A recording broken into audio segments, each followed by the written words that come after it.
Black and brown creatives, understand me. L.O.S.T Creatives Podcast is here. I am looking for you. L.O.S.T Creatives Podcast. You trying to get it out there? DM me. I will shout out your work. I will drop links to your work. This is free. You don't have to give me a penny. I just want your time and your story, good brother. I just want your time and your story, good sister. We have our platform now. Let's get out there. This is what's up. This is what you need to do. I want your work to be out there, and I'm waiting on you. Tell me a story.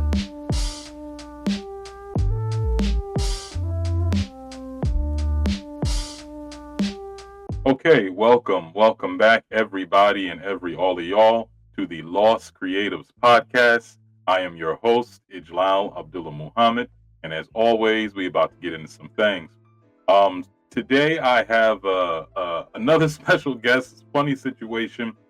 This good brother, I spoke with him before, and we connected, and we actually did the whole interview, shot the whole episode, and there was some audio issues, man, and I had to trash the whole entire interview.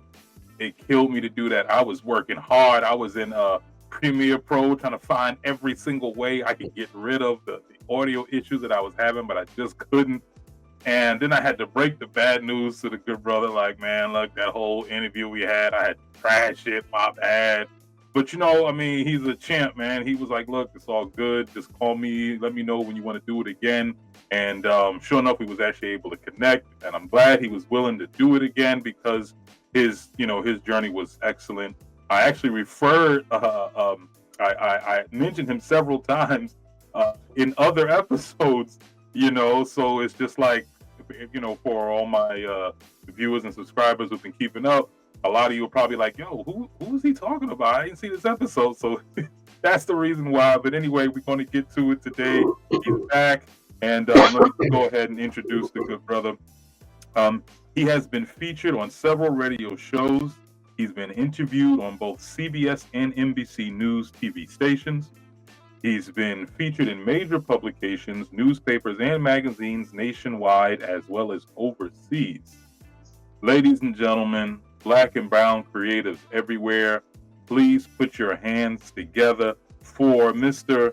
Demar Douglas, the painter of dreams. Clap it up. What's going on, good brother? Hey, good afternoon, sir. How you doing? I'm good, man. So, just like I said everything, man, thank you so much for willing to do this again with me, man. No problem. We got this. Yeah, man. I'm glad that, we was able to exchange numbers and, like I said, man, things have been going good. I interviewed Arande. He shouted you out. You know what I'm saying? I remember you had mentioned him before, and just in speaking, a few other people I interviewed, I mentioned your name again. So I was just like, dang, I gotta connect this brother again and get this interview going, man. It just wouldn't be right. So I'm glad that you found the time you was able to come through. How's everything going today? Oh, good, man. Everything's good. Just had my birthday, day after Christmas, New Year, a lot of introspective, self-conversations, and ready to continue to grow in my journey. That's what's up, man. That's what's up. So I guess it came at a good time, to try to do it over again. Good, man. And yeah, good brother. Happy New Year to you, man. Thank you. Happy New Year to you too, sir. Thank you. So let's go ahead, man. Let's jump right into it again. We're gonna do it one more again here. Starting with the first chapter, which you titled "The Book of Demar Douglas." Let's go ahead. Let's run through that one more time, man. Yes, sir. Well, I've been an artist my whole life. Some say legend has it that even in ultrasounds of my mom, there's finger painting still inside. But no, I've been doing art since I was a kid, man. Started off as drawing on the walls. Then they started giving me coloring books, and my dad always testified every time we got family reunions or family get-togethers or whatever. It's like, yeah, you just give him a little color book and some crayons or a pencil and some paper, and you forget he in the house. He'll be 4 or 5 hours. You don't even know he in the house. We just heard that story over and over on Christmas. But yeah, my family invested in me young, getting me materials and stuff like that, and just had a knack for it. Yeah, so then in elementary school, I started my first business, Okay. which was kind of prompted from my surroundings, like, you know what I mean, like seeing that I was a super comic book reader, and watching cartoons, you know, the typical stuff, right? Ninja Turtles, Spider-Man, the Batman, you know what I'm saying? Typical stuff that we Yeah. was watching as kids. So besides just doing portraits or character requests from my classmates for trading of whether we traded lunches or or we traded comic books or whatever, it became like a bartering service. And so I would, you know, lunch on our recesses and lunches, I would, you know, drawing up the characters they request, and we trade whatever we need to trade for, you know. But then we started seeing there wasn't a whole lot of like reflection of who we were. I had a crew of friends. We called ourselves NDC, New Drawing Crew. So it was like super inspired by New Edition. So I was like, yo, we the New Drawing Crew. Okay. You know what I'm saying? Like NDC. So I was like the president, president, founder. So I found a writer, and one of my homeboys I'm still good with today, David. He was like the colorist, and then we just put it together. And we had someone with really good handwriting that would do the lettering. So we would basically take a regular size paper, fold it in half, staple it down the middle, and we draw out our ethnically creative, you know, superheroes, Black, Asian, Mexican, stuff that we didn't see in the media, you know, and kind of became a thing, you know, like we would photocopy them and then like restaple them and sell them at the student bookstores or sell on our backpacks. So we had a cool little hustle going on. This was like 3rd, 4th grade, you know. I had what kind of prompted even the business mantra was, I guess what I would call like negative elevation, right? So prior to us, I mean, I was always doing the commissions, but prior to us starting our own little comic book company, there was this teacher I had, and she had made this comment to me, us, the classroom, basically saying that artists don't make a living until you die. And that was based off of like the mantras or the perceptions of the 1600s when the Leonardo da Vinci's and all those people were commissioned by the church.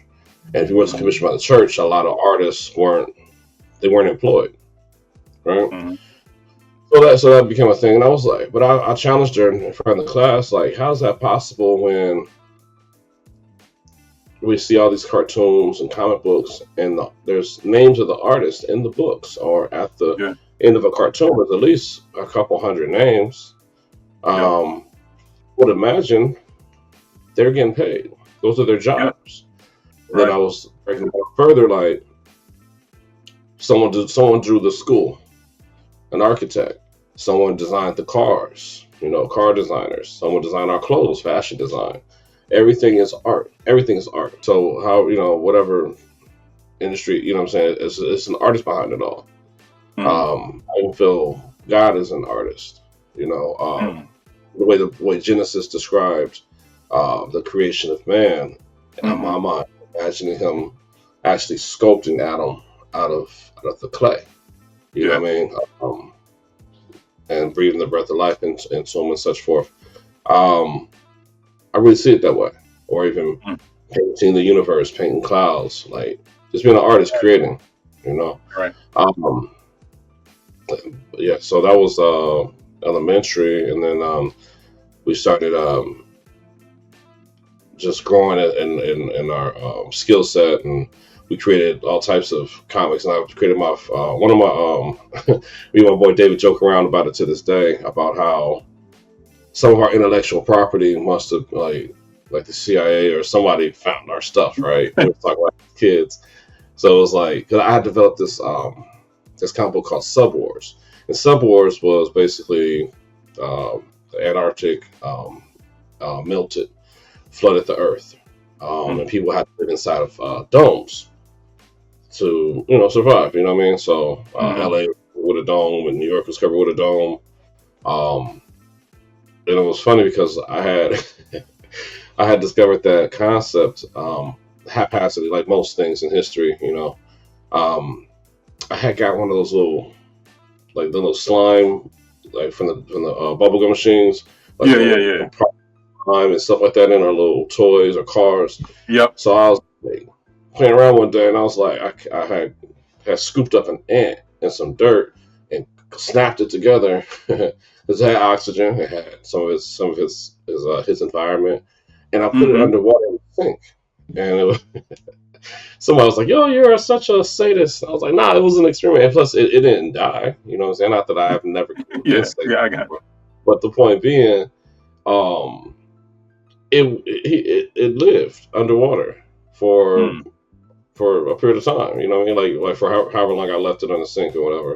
And I was like, that's how what if? You know what I mean? It developed this whole concept, and we created it. Sub Wars. It was dope. And then like several years later, Deep Sea Quest or Ocean Quest, whatever the thing was called, with the talking dolphin, came out like many years later. And I was like, yo, well, they copied our style, son. Like, we were a little upset about that. And one of our characters was named Sub-Zero. And then teenagers, where when we hit the local 7-Eleven and jump on this game called Mortal Kombat. Mortal Kombat, yeah. Had this character named Sub-Zero, and I was like, they got us again, man. But I guess the eth is real. Creativity. I guess you don't act on it. Maybe other people have the same thought process. I don't know. But we felt plagiarized at the time. I bet. Yeah. So we had a good time. Building, relationship, how to deal with people, things of that nature. It was dope. It was dope. And our company fell apart with school zones. Different people had to go to different schools, and we didn't have no cell phones. And then, so to get in touch with someone, you had to, call the house phone, and if and when you get in touch, and if and when the parents let them talk, and if and when they was on punishment for a certain amount of time, and you lose touch. Right. Or just to kind of destroy our good old days. Yeah, right. Ripping over the phone cord and stuff, right? The kids these days don't even know what phone cords are, huh? Nope. Yeah, so it was good times, and we just continued. The people that I have kept in touch with, we kept in touch, and found ways to create more and more. So it's just been an ongoing cycle. So that was pretty much my early days, and then went to high school, started working with doing artwork for the school. I did some stuff with the yearbook, did some illustrations, and redesigned some stuff for the football team. Some cool stuff happened, and then shortly after I started getting I got an internship with right before I graduated, I got an internship with the wildlife preserve. That was a wildlife preserve for birds, and it was like a marsh that they were keeping. So I had to go do a kids activity book on. I had to draw herons and cranes and coots. I remember coots with little black ducks with little orange feet. I learned a lot, and it was an interesting project. And then shortly after, started attending some art classes and taking some college courses, and primarily self taught, but I took some life drawing and basic classes in my city in Rialto. We didn't have like the major schools was in like Los Angeles, so we had to kind of get by with what we can get by with, Mm-hmm. But life is good, everything comes full circle. So those are my early years. It's always interesting when I'm speaking with the creatives, and there's not one of them didn't have some moment when they were, a child, and they were. It was like their first touch of doing what they're either doing now or just their first touch in being a creative, and then even some even went past that where they were actually creating, where they actually had businesses going as young children, creatively. I know there was a lot of things that I drew when I was a kid. A lot of things. I can't even remember them all. But I remember this one drawing. I was in kindergarten, and it stuck in my head because the thing that we had to do every day, and we came into class, the teacher would say, "Okay, sit down and draw whatever you dreamed about the night before." So that was always our morning aim. We had to come in, draw whatever we did the night before, whatever we dreamed of the night before. And I remember I drew this crazy, psychedelic, dope looking. It was like a monster / transformer, Unicron, ghost looking. It was dope, man. It really was. I had all these different colors, and I amazed myself. And that's not what I dreamed. By the way, I don't know. That's what I wanted to draw, and I drew it. But anyway, and I never forgot it. 43 years later, I still remember that. And I just wish that I had that to look at today, just to see where my mind was at. And also to be able to, to feed off of it. Like, okay, well, let's see where I want to go with this now, right? Do you still have anything from your NDC days? Do you still have the Sub-Zero character? Do you still have any of that? And if so, have you gone back to look at it, and did that play a part in anything that you're doing now? Did you build off of it, or anything like that? Unfortunately, those are lost in the sands of time. Yeah, I can visualize there's certain characters that I can still probably draw from memory. Okay. I know I can still. There was a character named Dr. X. I know I can still draw him. I have a clear vision of him. But there was yeah, I can't say I have anything. Well, I can check my mom, but I doubt anything way back then like they still have or whatever. 'Cause, I mean, realistically, I can't even think of how many pictures have been drawn, scrapped, thrown away, or even like up until recently. I would even some of the paintings that are on my website now, when I do my concept drawings and stuff like that. A lot of times I'd either just stock it somewhere or scrap it, to be honest with you. And then before I do the masterpiece painting, right? But I'm finding that there's actual value in that. Like, people are interested in seeing the intro stages of a painting. So I'm actually you're gonna start releasing some of that to the public. Yeah, it obviously has its value, right? I just I always, I ask that a lot with a lot of the creators I interview. When they tell me they did something way back when, and I would say, hey, do you still have it? You still look at it? You know, I remember a poem I wrote. It was titled "My Black Queen," and I was in the 6th grade, and I don't know how. I do not know how I kept up with this. It wasn't not even me. Like I remember I was at my parents' house and I was just going through a lot of their old things. They had old college books and all stuff, and I found this. I was like, "Word, my poem!" And I'm reading it, and you could clearly tell a 12-year-old wrote it, but it was still really good. You know, Nice. the intent behind it, and it made me write another poem based on that. Okay. And that turned out really, really good. So I just think about that.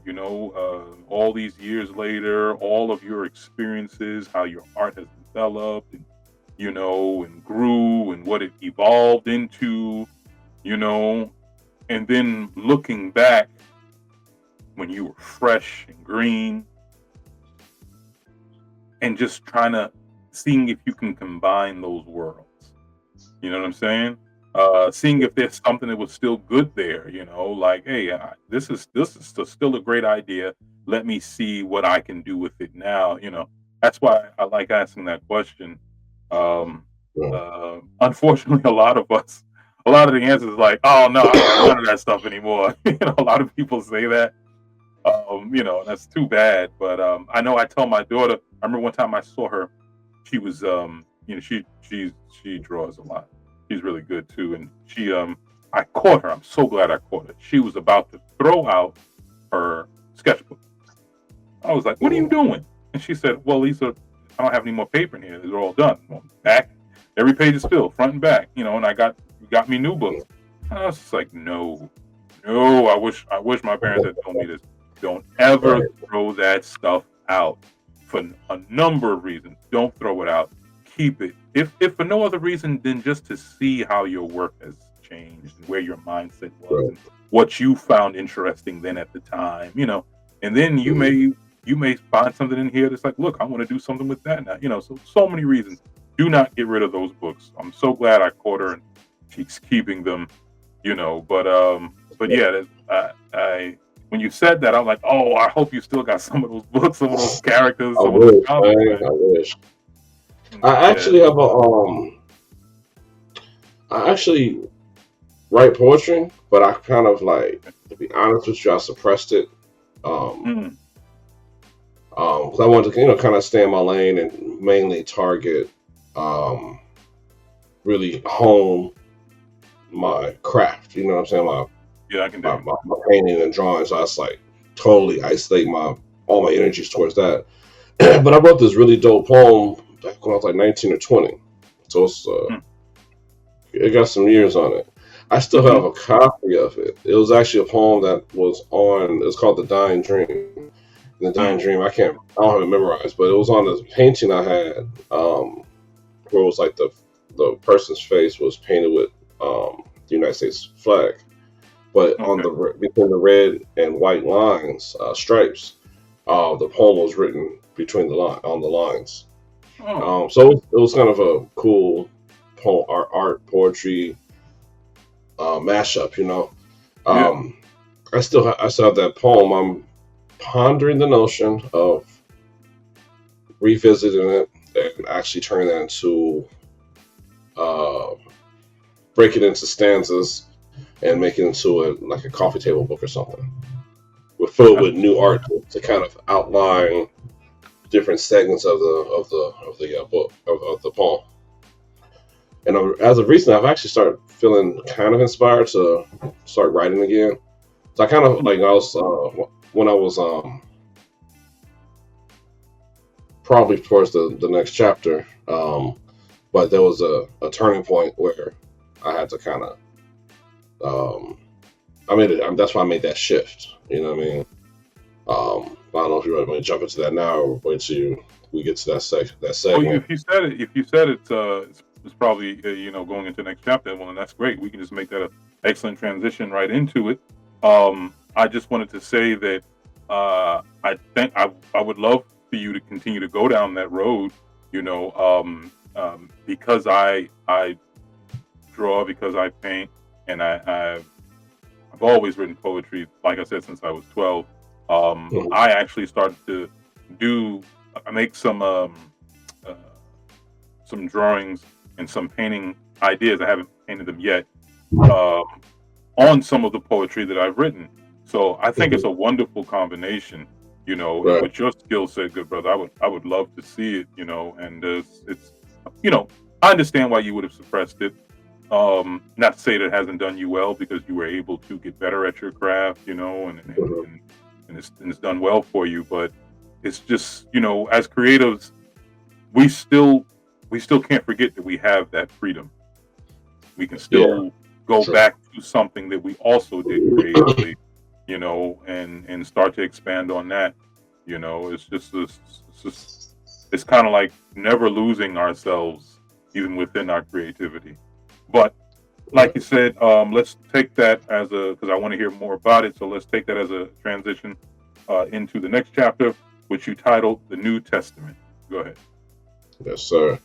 Um, Fast forwarding, right? Like, Hmm. so from where we previously left, taking on, getting married, um, having children, buying a house, the whole American dream, Hmm. that falling apart, um, and then turning into like I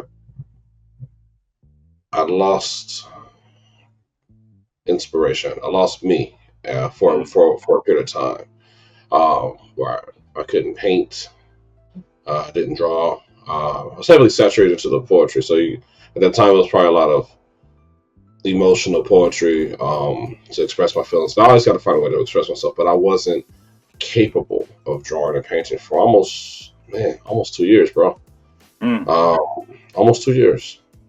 Like, as sad as that sounds, right? It was Yeah. just like everything fell apart, like Mm. everything.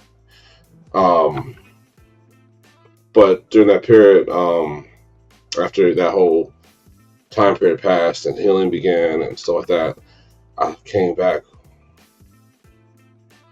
with an attitude to not be defeated by Hmm. anything. I mean, like kind of like where it's like that part, like the part of the Bible where it talks about, even though a man falls, yet he rise again. Hmm. It was really felt like that, like because I was like felt like Job. You Mm. know the story of Job. Had Yes. everything was good, and then the kind of a gamble, right, between Lucifer trying to want to gamble on Job's Right. life. Right. Um, Because he was such a good servant. yeah, and like he won't serve you because you do so much for him. Well, Hmm. test him. I Yeah. got tested. I stay true to my religion and raising my kids right, doing everything I'm supposed to. But as far as the artistry, I had to drop that for a little while, I guess, Mm. to go through whatever I had to go through. But when it came back, man, you talk about like a whole new genesis of me, of Mm. God working through me. You know what I mean? Mm. Yeah. There's pictures that I've painted that, upon people seeing it, it changed their relationship, how they treated. I mean, from what they've told me, how they treated their spouse, Mm. um, or Wow. even the more appreciation and stuff like that, or even at some of the art shows I would exhibit at. You would see certain pictures, and then the couple would come together. They'd be looking at different stuff, and then they'll Mm. come together and snuggle up and have like these long drawn out Mm. conversations over certain pieces. And there's even times where I've gotten emails from strangers, in different parts of the country, at least two or three different times with this particular piece called "The Migration," Mm. which I actually painted for. I painted it and gave it to one of my female friends. She was dealing with Man, she was dealing with domestic abuse. Crazy. So I painted this picture. It's like it's called The Migration, but it starts off with like the abstracty, textury, rocky kind of environments, and it slowly evolves and merges into like this like real pretty blue skies with orange clouds and stuff like that.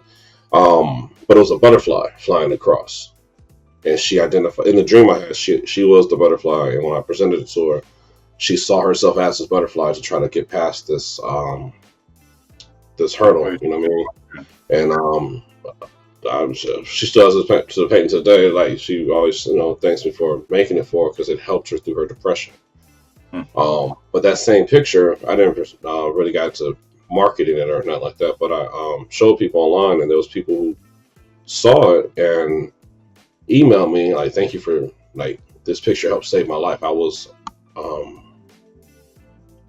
going to end my life this morning, so I saw this picture." When I got kids, I got an abusive husband, and he was doing all this, doing all that. But this makes me want to live, and that like was like more valuable than any dollar amount that could ever come from selling the picture. Yeah, Just being able to help people, be an instrument of God to touch people's life. You know what I mean? That means something. And from that point forward, like doors just opened. The media started reaching out and started. I guess some artwork in some movies. I don't know if they got released or not. I started meeting a bunch of famous rappers and celebrities and working with them on different projects. From Michael Collier, worked with him a lot. The homie Razzcast, Wordsworth, worked with Dog Pound from Snoop Dogg's people. I mean, the list goes on and on. Eddie Winslow, Phase Out Love, like so many different people. It was crazy. It's like, how did this little kid from Rialto, you know what I'm saying? How did this happen? I don't know. And then it is God, you know what I mean?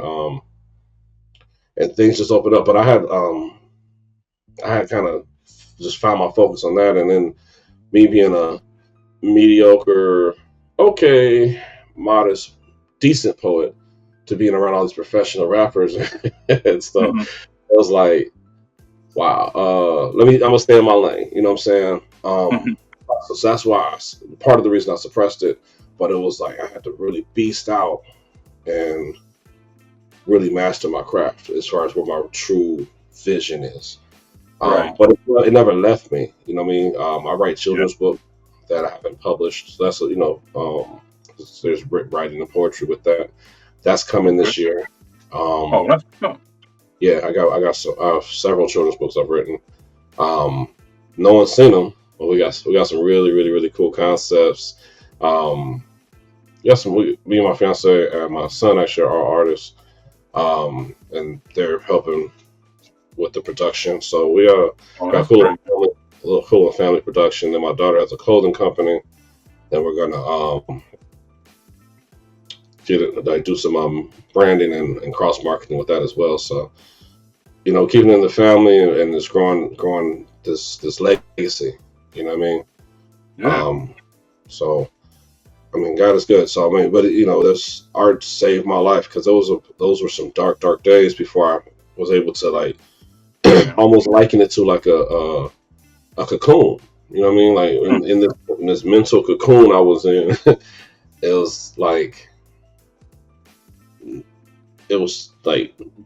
darkness. You know what I mean? Not until I was able to like find that rebirth and evolve into the butterfly. You know what I mean? So yeah, so it was an interesting time. And then, I mean, things just keep opening up, and as I move forward, working with the Phoenix Suns, I recently did some stuff with them.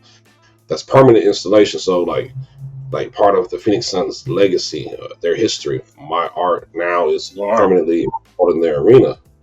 Three 7-foot tall paintings permanently installed in their arena. And I have no idea how they found me, how they reached out to me. I saw an email one day, and it was, I can make this happen. I have no idea how it happened. And you know, it's funny because I'm kind of a figure it out kind of guy. Let's hustle, let's Gotcha. make a plan kind of guy. Um, let's structure everything. You know what I mean? Hmm. But the older I get, and the more introspection I have, and the more I can start kind of understanding, even Moses' plight, right? Um, get once he finally like I guess from what I understand, let God kind of have His way totally. Then they were able Hmm. to find the wilderness. You know what I mean? Up until that, they kind of spinning their wheels. Yeah, yeah, Uh, so I'm finding if I get out the way, God just opens doors and leads me down different paths that yeah. I never even pondered that would happen. Never pondered. I just got a call from, well, I got an email from the couple months ago. I got an email out the blue again from the Phoenix Zoo, and the Phoenix Okay. Zoo offered me a major opportunity to work with them. I haven't even this is the first time I'm actually making it public. Um, Oh, that's what's up on the Lost yeah, Creative Podcast. All right, good brother. yeah. So we're breaking the news tonight. Yeah. Yeah, yeah. So I'm gonna be doing some artwork for the Phoenix Zoo, That's which is like fantastic. that's to me, as you know, it's pretty a big deal. That's major, man. Yeah. Yeah, and it's other things too is like one of my art heroes, Todd McFarlane's gonna be involved with the project as well with the exhibit, Word. the creator Spawn. Yeah, Yeah. yeah, he Oh actually man, that's live on dope. it too. Yeah, I mean, Cali was always good to me, but Phoenix is really good to me. This feels really, really good. Man, I can dig Yeah, I it. mean, it's almost like you know how like even Jesus wasn't able to perform miracles in his own hometown because the lack of belief from the Mm-hmm. local people, right? But he can perform miracles everywhere else.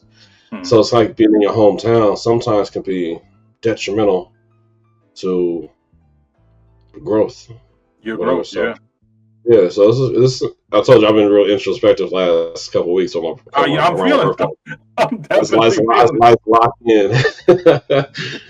Uh, I'm but definitely yeah, feeling it. It's all good, man. Um, it- I'm always very humble, and thankful, uh, to the Lord that I get a new perspective on something. You mm, know, I'm allowed to experience something, and especially if it was something that I experienced before years ago, and then I'm running into it again, and then now I have a different insight. I would go as far as saying an even better insight because there's years added on to it. You know what I mean? And then now I can appreciate certain things better. I can be slower with certain things where I was quick to want to move before. So it's a beautiful thing. When you're able to be blessed enough to have a grow to have a different outlook, you know, and to have that introspective um, sense, and viewpoint. It's really good, and I'm always thankful for it. I'm thankful when I don't know what's happening, but I'm really thankful when I see it, when I can see that oh man, I really grew there. How about that? Like before, I was this way about something, and now um, yeah, I'm doing it yeah, completely different. And it makes you move different. It makes you see things different. It in retrospect, it makes you create different. it does. You know what I'm saying? It makes you Yeah, create differently, and that's just it's it's without a doubt, man. It's most certainly a blessing. You yeah, had you had said earlier, as you were getting into this chapter of your journey, that you know because life happened, uh, you was kind of like your creativity was dormant. You know, yeah. um, and I'm not gonna say every creative I've spoken with, but a lot of us that I've spoken with ran into that. Uh, where, and I know I ran into it. I remember I was like when I had my first daughter. I was 19. I would say from 19 to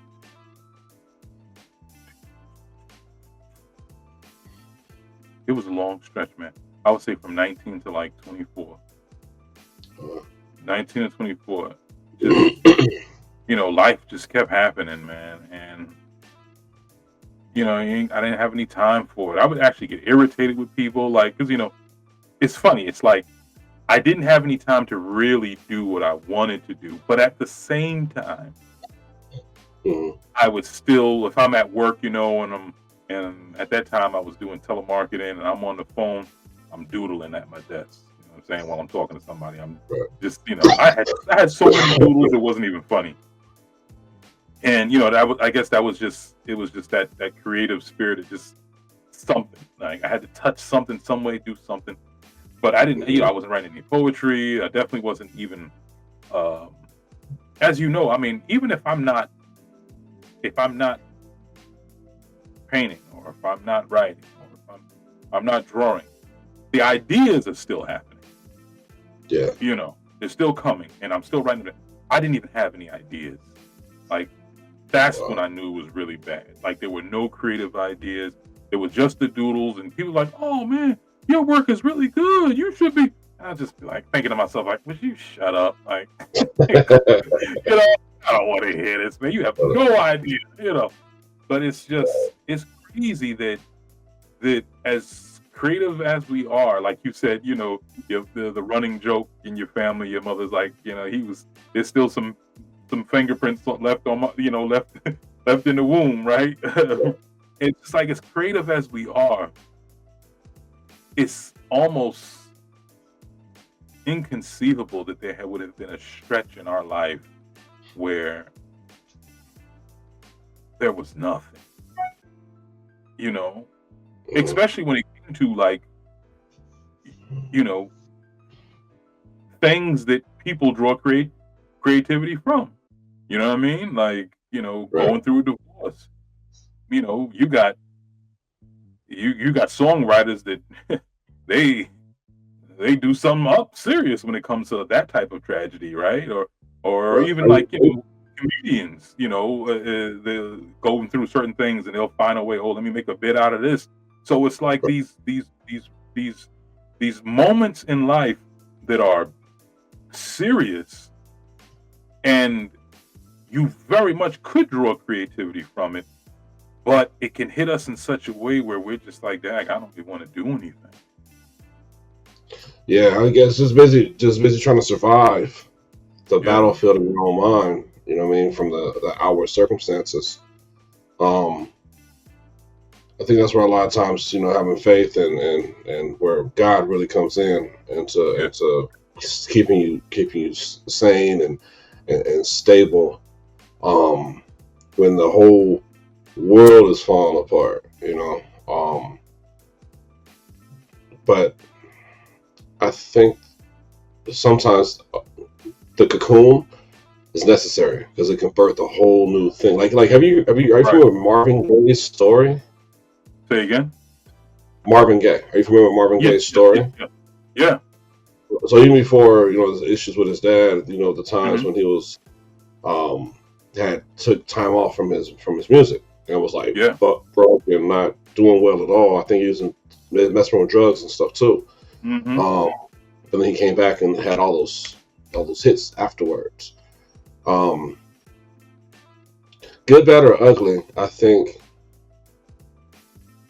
going through experiences triggers some sort of emotional response, which resonates through the art some form or fashion. Very much. Good point. I think you pointed out there's this picture that I believe you like called "What Storms May Come." Let's see, what was the? Yes, that was my favorite one. Right, favorite one. So that one touched a lot of people, right? I bet. brought relationships together and stuff. Backstory based off of what we're talking about.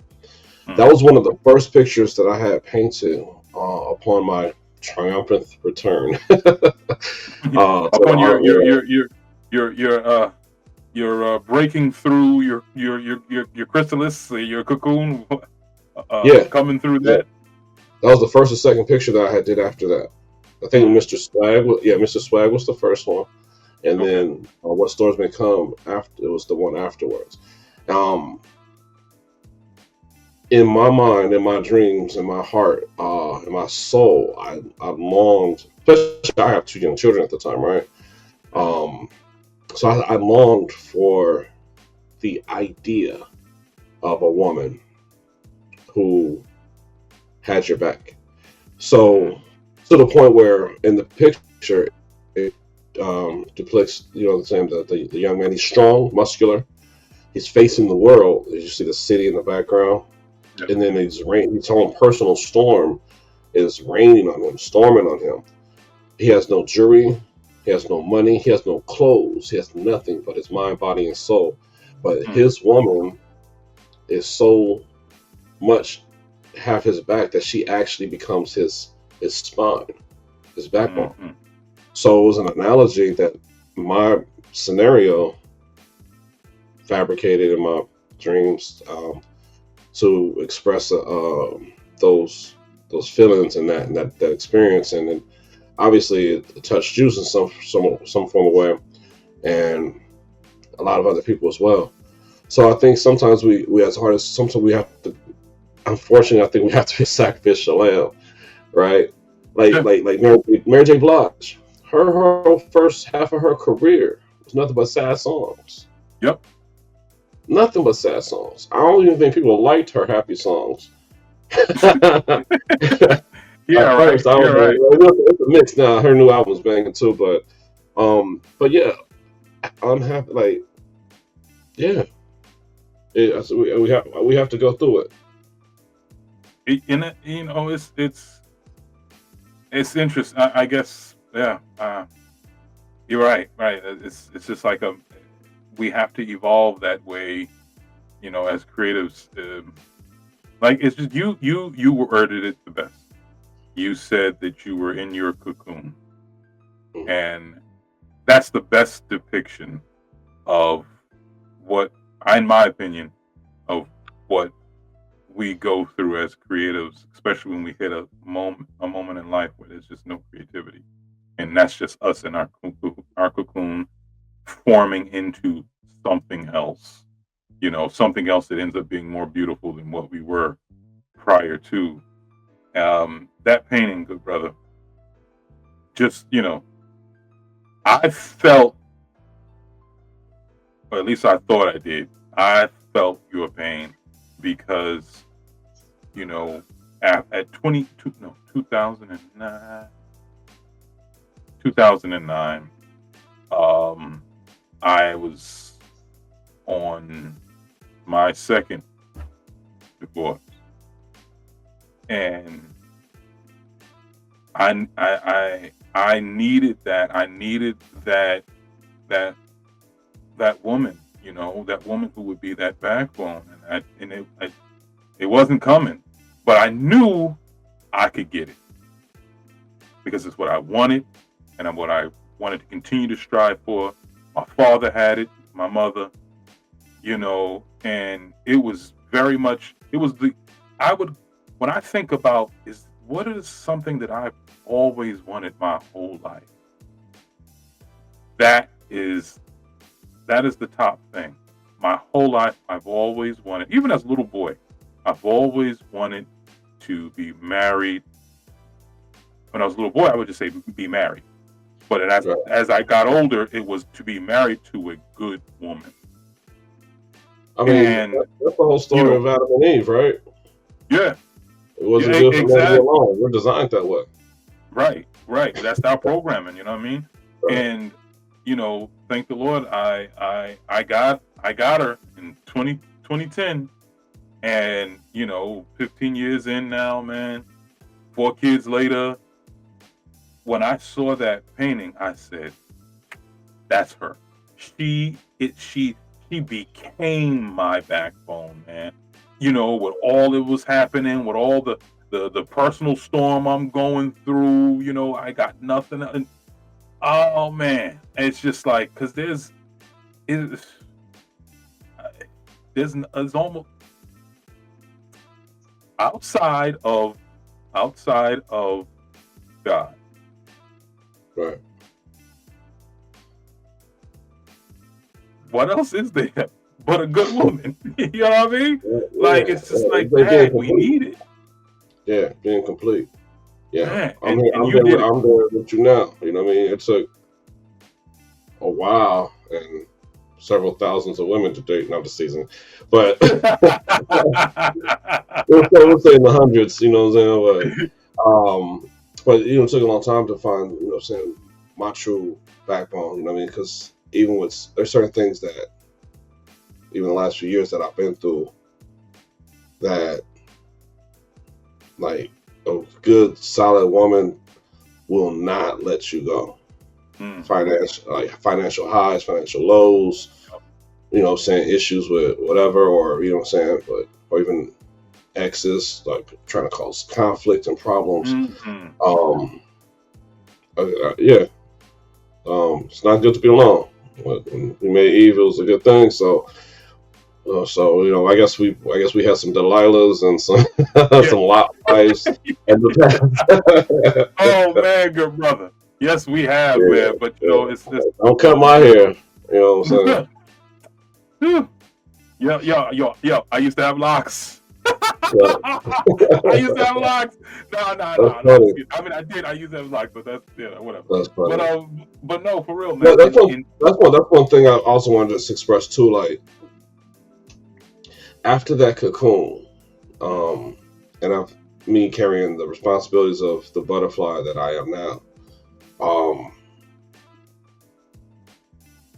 The outside of illustration's his own work for hire situation, right? Which is cool. I guess some people call it a gift and a curse because it can take away from your time allotted to work on your personal projects.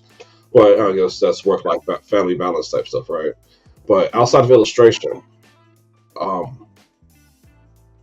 find myself to be a very emo-ish kind of artist. You know what I mean? Like I think in a lot of cases, someone could, and I've done it before too, in an illustrative fashion. So if I wanted to just draw Marvin Gaye or draw Smokey Robinson or draw Spider-Man, that's cool, fun, it's relaxing. But my legacy art, what I want to have in my personal history books or whatever it is the what storms may comes and things that are emotionally tied to a narrative, a story of empowerment or becoming better than what you once were. I think I find myself kind of disdain towards popcorny art, like a girl with an afro with flowers on the side just because it's trendy. That irritates me. It's like no flow in it. You know what I'm saying? It's like I see a lot of people fight off other people's things. You know what I'm saying? Like you hear. I think Kevin Hart was talking one time about how his jokes are from his personal life. Yeah. About how he was talking about how his son was funny looking or whatever he was saying at the time. No one can write those jokes. Right. Because that's from his personal life. That matters to me. You know what I mean? Yeah. So, see, there's a lot of people that just put out a whatever. I don't want to throw topics. I don't want no shade from my community per se. But there are certain things that are just done out of I think this might sell. Right. And I don't operate that way. You know what I'm saying? I want to touch someone's soul. You know what I'm saying? I want you to vibrate with this. Like, I don't know if you saw the one of my newer paintings, the plight of the American negress. Or the young. You saw that one? Yeah, okay. I did. Okay. that means something to me. You know what I'm saying? Like, that picture was 20 years in the making. By the time It's Mm. funny, because by the time I actually was putting on my final touches, it was my son's 20th birthday. Oh wow. My daughter's 24. My son's just turned 20. So that story and that's behind that was about, the young man. You know what a negus is, right? Or negus, negus, however you want to pronounce it. Yeah, yeah, So yeah, however yeah. it's pronounced. I Um, remember. I remember hearing it. I don't remember. I don't know the story. I it can't means recollect it all, but king. I remember. It means king. I believe in like Ethiopian. It means king. Okay. Yeah. So negus. So the plight of the American negus was about a young man who had an ethereal crown, not a metallic gold crown, but an ethereal crown, like in the Mm. spirit realm, um, making a choice. Do I go this direction where there's light, love, happiness, college, or on the other side of the picture in the background, it shows a prison tower. Mm-hmm. So there's those challenges we have to face. You know what I'm saying? Especially seeing a lot of, growing up in Cali in the '90s. There's a lot of homies that aren't here, and that they left or got taken Yeah. away Yeah. shortly after high school.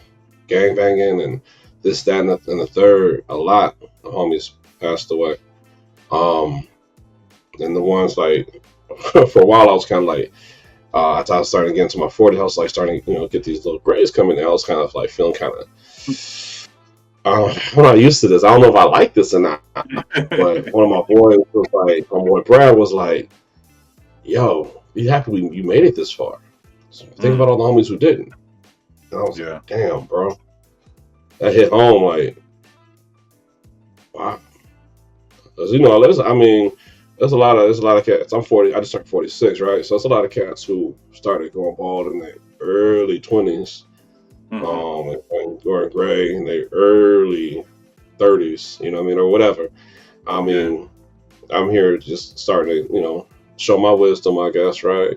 But I mean, I'm taking on all full headline challenges. You know what I'm saying? We got. I'm with all the smoke. We got straight crispy hairline, no bald spots.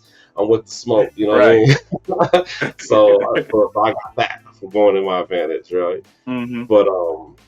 But yeah, just evolving. And pick.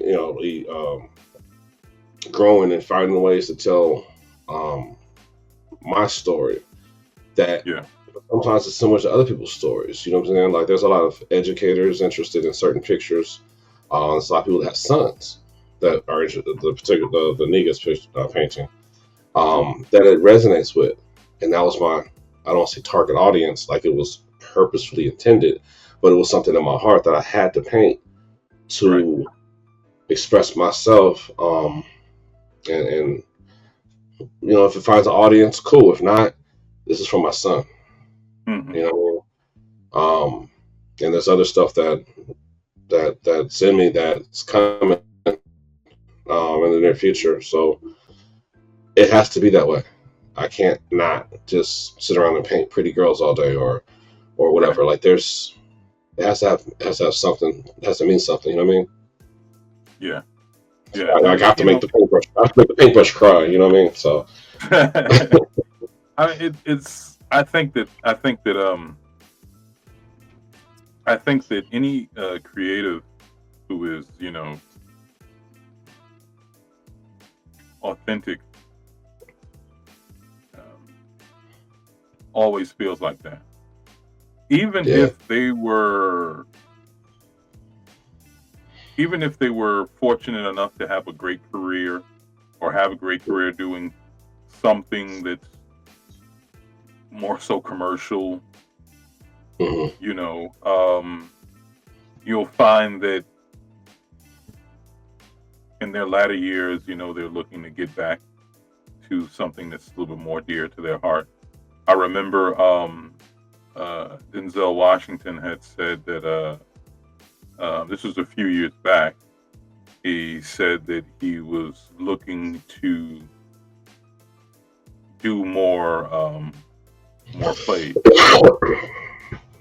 do more plays, and stepping away from movies for a little bit, because you know plays is more of is more of an actor's medium, whereas movies are a director's medium. You know, so and he did it, and this was um, when he played Caesar. The Not new Caesar. one? No. When he no, this was a few years back. He wasn't playing Caesar. I think he was playing Brutus in the Caesar play. Either way, anyway, I'm just saying that to say that Didn't you do Othello or something too, right? Or was that a movie? No. I don't think he. I remember. No, that was. He didn't do an Othello movie. I know Lawrence Fishburne did an Othello movie. But I think he said he's going to be doing an Othello. Okay. Yeah, so that's supposed to be on the rise. But anyway, he said that he wanted to, not step away from movies altogether, but definitely get back into the theater, because as an actor, that's where actors really thrive, in the theater, and and that's true to his heart. So, and he's had an illustrious career through movies. People don't know him. I mean, you may have some die-hard Denzel fans that know him in theater or through theater, but for the most part, everybody knows him through movies. And so, but I'm just saying all that to say that an authentic creative, at some point, either they remain that way the whole time, or at some point want to connect with what they truly feel is their art, or it's doing or saying what they want to do or say, and at some point we got to touch it. We got to touch up on it. We got to make a project, a series, or something, because it's like it just I think it gets back to that child that we were at a time when we were just doing what we wanted to, and what we liked, and what made sense to us at the time. When we were at our rawest, creative form, right? So I guess there's got to be that. There's always that yearn to get back to that at some point. You know what I mean? Yeah, I think when people feel their mortality, I think the implications of becoming like a building your own castle, as opposed to being the cornerstones for someone else's, right, becomes a thing. Mm-hmm. So it's like, I can work for Disney. They're hiring right now, from what I understand. But who am I at that point? And it's no shade to nobody, but for me personally, from what I feel like my given vision and mission is, I can be one out of 1 million people, or that's upholding the Disney infrastructure to enhance their brand for a dollar figure, or I can continuously build my own castle, my own kingdom, and be ruler and master of that. Right. You know what I mean? I think that a lot of artists feel that way at some point in time. I even know like animators who don't want to animate anymore. Politics and sometimes even racial things, but they really want to create their own universe. I think we all do to some degree. Yeah. So it's like, well, name your price, right? You better believe it. So with that being said, let's transition straight into chapter 3, the book of Revelations, as you titled it. So, my book of Revelations involves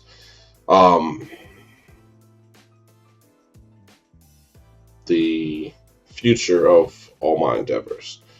The things that I'm putting together now, and for my generations to come after. There's infrastructure that I'm developing. Outside of just doing, I'm well, breaking news again. Okay, twice, man, on the L.O.S.T Creative Podcast. Let's do it. I want to. I'm in a position right now where my heart is to give. Okay. Give of me. If I can pour me into others, you know what I mean. I recently have decided to minimize, not fully retire, but minimize illustration. Okay. Unless I have a relationship, full creative control, or we already have business dealings, I'm going to be very mindful of who I illustrate for. Right. And that's because it's like, oh, what was me? I want to paint my own stuff. It's not about that. I have seen there's a need, a deep, recessive need for this generation coming up to have some soul, some art, some like. As far as I'm bringing in, doing some art teaching for children. So I picked up a contract to do some teaching for elementary students. Oh, that's what's up. So in lieu of doing, illustrating my heart out for everybody, I want to invest in these children. So I'm finding out, not just finding out, but seeing the casuality, or the causality of when they start taking art and music out of the school systems, and what it's done to society. And now we're sitting here faced against AI. How lazy is this next generation of children going to be? Even now, I'm understanding that elementary students are even using it to write their book reports. What? That's crazy. Now, I'm not opposed to technology advancing. And I'm not that old man on a horse screaming at the car driving by, right? But my God, you know what I'm saying? Look what's happening. People don't know how to do basic construction of drawing a face. Circle, letter U, divide through the middle, divide through the top, divide through the bottom. You know what I'm saying? Do the basic division of how to draw faces with the Loomis method or whatever. It's such a lost thing there. I want to place some value on that. So with my breaths, whatever I can offer, I'm gonna work with children to fight or combat against that. So however far or how many people I can maybe reach, so be it. So that's one component of my revelation. Also, I'm creating children's books that first one should be out hopefully by summer this year. That's the intended goal. And I'm continuing doing, I have a particular drawing style that's somewhere in between, like stylized, realism, cartoon, somewhere in between. There's me. Okay. That's naturally me. Versus in illustration, you kind of have to be, flexible in your quote unquote style to match the project, to attain the project, to get paid for the project. You know what I mean? So if an animator is working on The Simpsons, right? They have to draw Bart Simpson, how Bart Simpson looks with the character guidebook or whatever, the Bible for the character. But if you're drawing Shrek, then or whatever project, you need to stay within their guidelines, right? Yeah. So having the capabilities to go back and forth is cool. It's great. Nothing wrong with that. However, for my sensibilities and moving forward, I'm primarily going to be targeting my personal own style without hearing the voices of art directors, clients, or can you add an extra eyebrow, add 3 more eyelashes? Can you put a can you put three Right. more, 4 or 5 more speckles on the nose? Like that micromanage. Like I'm not here for that anymore.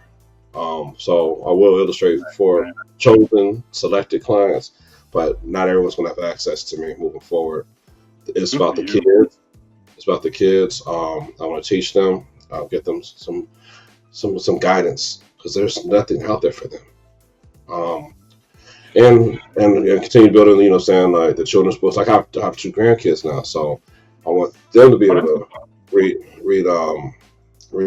read read the children's books that I illustrate.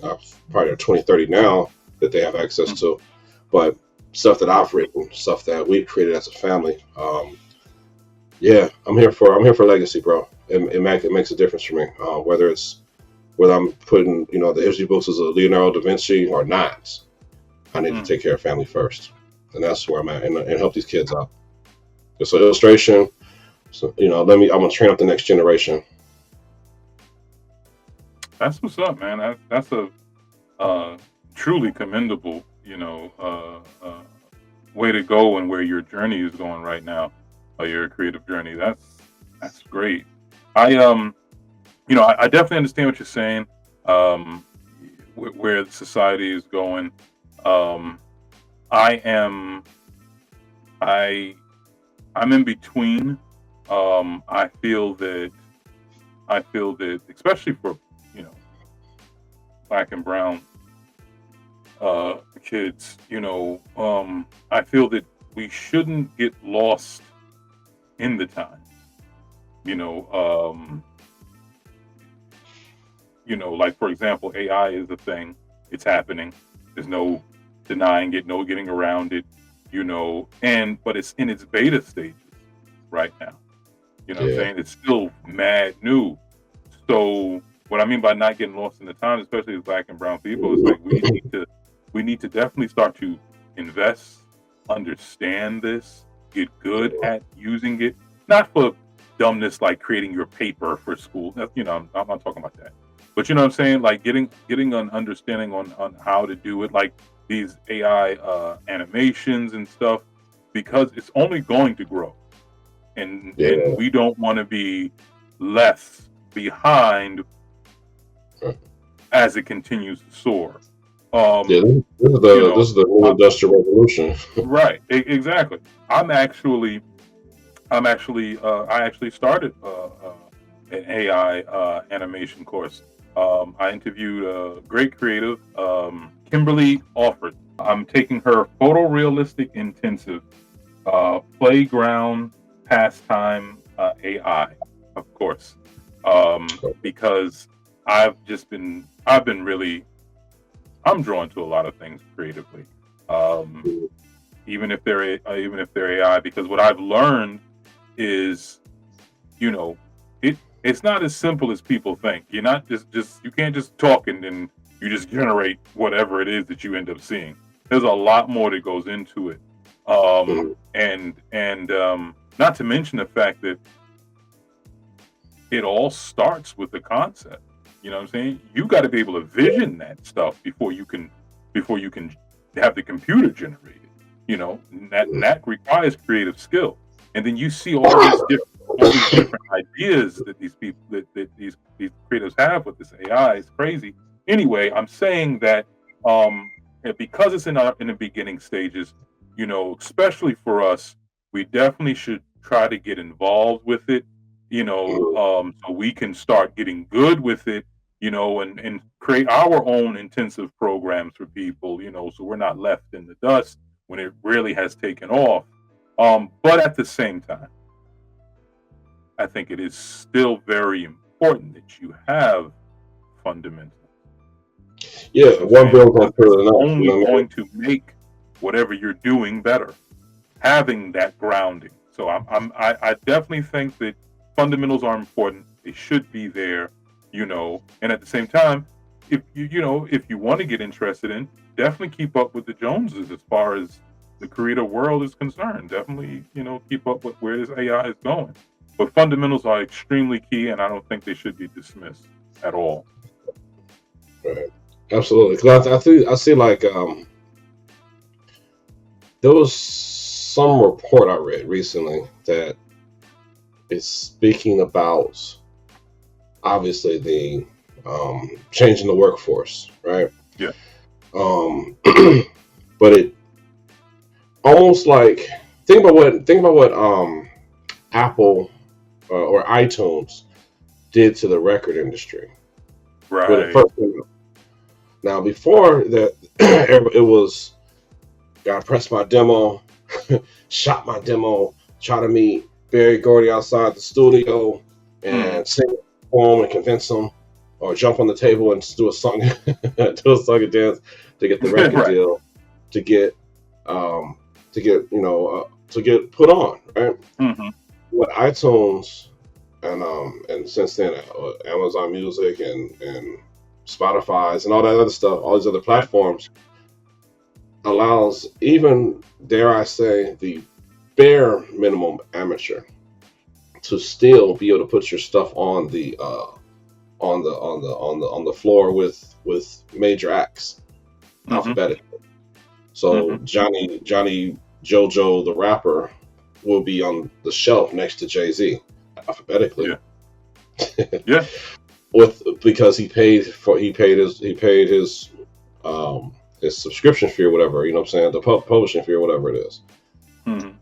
That changes things. I think this AI, say even if I'm an art purist, right?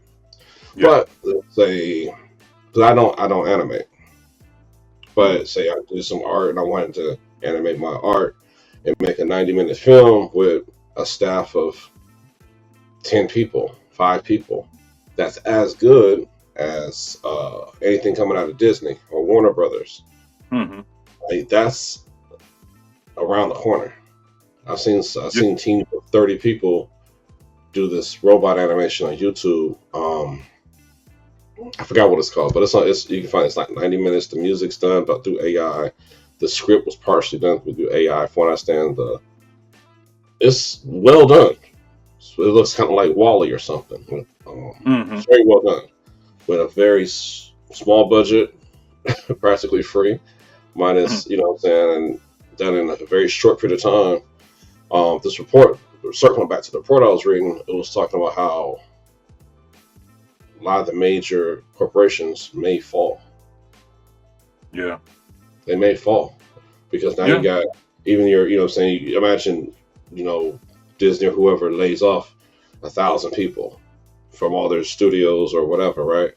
And those same people have the skill sets and knowledge, and now they can shorten their workforce, you know what I mean, and create, and now they have access to platforms that iTunes, Apple's, Spotify's, or Tubi, whoever, right? Mm-hmm. And you got the similar product on the market. Jobs is getting sliced potentially, Yeah. or Yeah. even definitely. I'm sure. You No, know. it's definitely going to happen, and that's also what I was saying. Why it's important, I think, is important. For especially the young creatives to have those fundamentals, but also acknowledge this AI and start learning it. Because when those jobs are being cut, they're being cut because they have those who know how to do the AI. Yeah. You dig what I'm saying? So if you put yourself in a situation where it's like, okay, yes, I'm an illustrator, and you're cutting illustrators, but I also educated myself on AI, I'm good. Mm-hmm. You know what I'm saying? Because now you can lean that way. But even with that, and here's where the fundamental aspect is so important. I think a year ago, or was it a year ago? Well, now it's 2025, so it's probably like 2 years ago. There was like a report saying that hip hop sales were at their lowest ever. Mm-hmm. I don't know if you heard that, but of course they are. Do you hear the crap that's being produced today? You know what I'm saying? It's like you have people with no talent whatsoever, people putting beats together that suck. I mean, there's just no skill or very little skill Mm-hmm. involved, and And it's just like, it's what you do, what I, and this is why I feel I'm safe in saying this as a person who's promoting, creatives and wanting to speak with creatives. This is why I feel I'm safe in saying this. Not everybody's a creative. Period. Not everyone is a creative. Right. You have, just because you draw something, I drew a flower. Okay, that doesn't mean now you're a creative, right? I mean, I'm speaking with Demar Douglas, the creative dreams. You dig? Not everybody, not everybody can paint what storms may come. That's not happening. Maybe 5 people out of the whole world can actually capture and conceive of exactly what you did. You know what I'm saying? I was speaking with Sincerely Antoinette, metal artists. Not everybody's going to make jewelry like that. It's just not happening. You dig? Right. Arande, right? Not everybody is a painter that way. Not everybody's an illustrator that way. And the list goes on and on and on. Right. So it's we are almost 8 billion people, something like that. We are a small group in the greater scheme of the world. And because of that, there is a level of authenticity there that you just can't get when you have people who are just doing it just to do it, putting so-called lyrics together just to put them together. Right. Like the paint, the what the storms may come. I mean, you were a great painter prior to that, but what storms may come, that came by way of you going through something, and then you evolve. These guys are out here, they're not even concerned about what they may be going through because they don't know what they're going through because they're being told what they're supposed to be going through. You know what I'm saying? They're being fed everything. So you can't get a real emotion out of them if you try. They don't even know what it is. Everything's being fed to them. Think this way, do this way, hate this way, like this way, love this way. You dig? So, and then next thing you know, you say, okay, now write something. It's all going to be watered down, ridiculous, and fictitious because it's not coming from any place. Even if you think about it, even when hip hop, it's arguable what's the real golden era of hip hop, right? Some people say from like 78 to 85. Some people say from like 85 to 95, whatever that is. I'm not going to get into that now. But if you take the 90s, right? Even then, when hip hop was still going through its evolutionary stages, you had commercialized rap, right? Even then, you had people, and then the lyrics still may have been okay, but even then, there was a divide between, no, you fronting, you're not really living that life, you never really lived that life, you just trying to sell records. You know what I'm saying? In comparison to someone who actually has lived that life and is actually rapping about it. I mean, you always had your Vanilla Ices, right? You know what I'm saying? Fronting like you about this and you're not at a, so that's never going to go away. But that my point is, creatives like yourself, I don't think have anything to worry about ever, because you have honed your craft.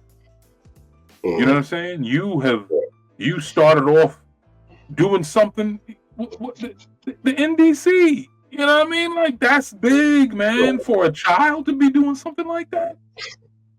Right. This is what I mean. Creatives like you on a different level. So it don't matter what other just add water happens in life. You are always going to have a specific following, and creatives like us are always going to have a specific following because you cannot fake or AI perception. You can't. Perception is just as unique as a soul, as a I thing. agree on that. And I think that's where there's going to be a great divide between corporate type art, Mm-hmm. get it done fast, and like almost like they like for example some like I can't think of any particular musicians at the moment, but they'll have your casual listener, and then you'll have your hardcore fan that's a Right. fan of that person. I think Right. the lanes are going to be really divided, from my opinion, and from what some of the things I've read. Like I think that like people who buy vinyl now, who go out of their way to buy a record player to hear records and have shelves of records. I'm one of those people. Or niche collectors of music, and get the full 12-inch vinyl and the nice artwork, and you can frame it if you want, and you have a nice collection. So I believe the collector market and your own individual audience that rocks with you. But I think it's going to be even. I've had clients even recently that at my price point for illustration for let's say one final image, they can type up kind of what they wanted, like the brief. I get an illustration brief, right, which describes the who, what, why, when, and wheres of the character doing X, Y, and Z, male, female, whatever, right? They kind of can input a version of that into, like, say, Midjourney, and get very similar results by the hundreds in minutes, and then kind of make their. So I've lost jobs in that realm, but I guess their end goal was to save money, be corporate America-esque, and push that agenda for. By the time you take 3 to 21 days to illustrate an oil painting or a digital painting in 2 weeks or whatever. Here I am in 2 hours or 20 minutes. I have 100 different pictures to choose from for free, or for the $10 a month. It's kind of a cold game. It is, man. It is. But there are some clients who are budget conscious or don't have a huge budget, and who aren't true fans of, say, that particular artist, but they just want the job done how they want the job done. So I think there's going to be the collector thing and then the corporate thing. I think it's going to be a huge line drawn in the sand moving forward. Yeah, you're absolutely right, and I agree with you 100%. But look, there's no way of getting around it. You know what I'm saying? This. No, you can't. You get what you did, right? Yeah. There's no way of getting around it. But the point I'm making is, I don't think you have to get around it. I don't think you have to get around it, because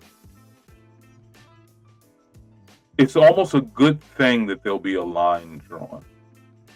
It is. In my opinion, because you're going to have people who want what's on the right side of that line, and you're going to have people who want what's on the left side of that line. And the people who are on the left side will probably never want what's on the right side, and the people on the right side may never want what's on the left. Yeah. And it's like a okay thing, but what definitely remains to be true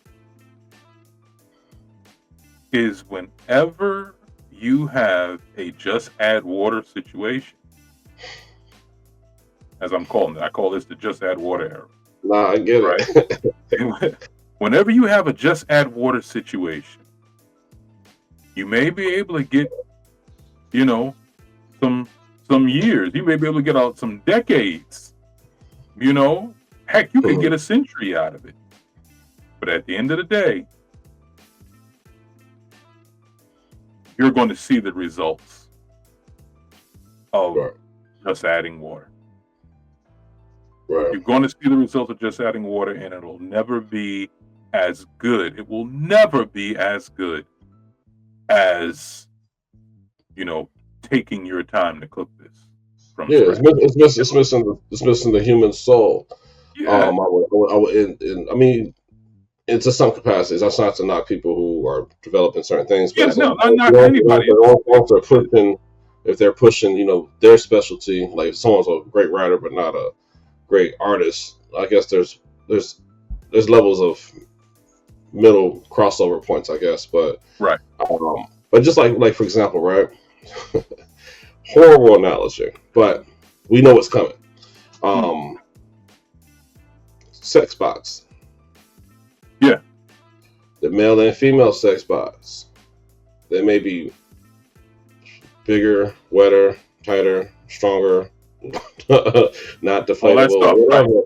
All that is there. You have this this machine, but it's not going to love you back. It's not going to have a soul. It's not, you know what I'm saying? So there's still that human element that is still missing. There you go. But these things are coming. And I was reading this thing about, it's kind of weird, but I think it was in China or somewhere that they did an interview of 100 men or something like that experienced these robots or similar, or, there's ones that are going to be, you ever seen the movie AI? Say again? Ever seen a movie called AI? This movie? It's a movie called AI. Can I see it? They have flesh-looking robots. Haley Joel Osment, I think his name is in it. The little kid. Yeah. Steven Spielberg directed it. Yeah, that one. Yeah. I think we're right around the corner. Right around the corner from that. Yo, but, dude, for real. Yeah, right. But by the time they do this and do that, I think what I'm saying, you still lose that human connection, and either you're gonna want the human connection or you're not. And they did a study on I think it's 100 Chinese men who experienced both human and robot. A lot of them, it was a 60-40 split on they preferred robots, like 60-40. But even if they enjoyed the intimacy for that period of time, I think that can get old. Like, what I'm saying? Like, a lot of us when we were younger might have been up there being juggling different relationships. Depends on the circumstance or who the person is or whatever. But I mean, it doesn't really satisfy having that solid home base. You know what I mean? You cannot get, like you said earlier, right? Forgot what we were talking about, but yeah, you said like with Adam and Eve, right? Mm-hmm. You cannot get away from what is naturally intended. Right. Connection, human connection. You know what I'm saying? There's right. Authenticity will never, I don't care what happens in the world, authenticity will never lose its place as long as you have human beings. You know what I'm saying? It will never lose its place in society. It will always stand out. There may come times where it's being beat down because of what's going on, mm-hmm. but eventually that's going to stop. You know what I'm saying? I mean, even with I guess I guess it comes full circle, right? So even with like the advent of digital media, mm-hmm. records are now back in style for a lot of people. Even if Walmart's carrying the product, they're moving units.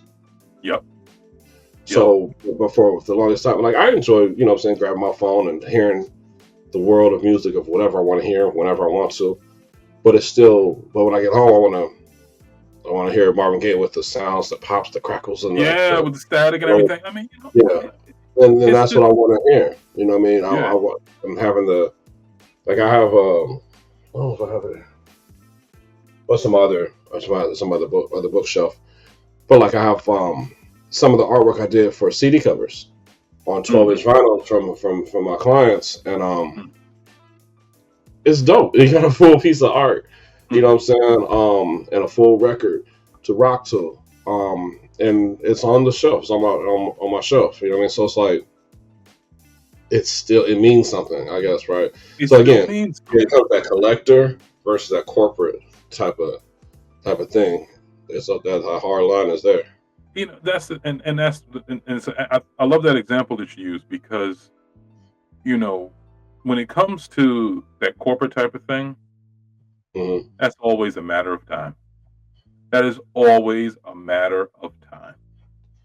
It's just not going to remain. It's not going to remain. It can't remain. There is nothing wrong with natural progression. Natural progression, right? Yeah. But when Mm-hmm. you infuse unnatural for progress, to make progress, okay, yeah, you could be holding it down, and you can have a lot of people to flock to it.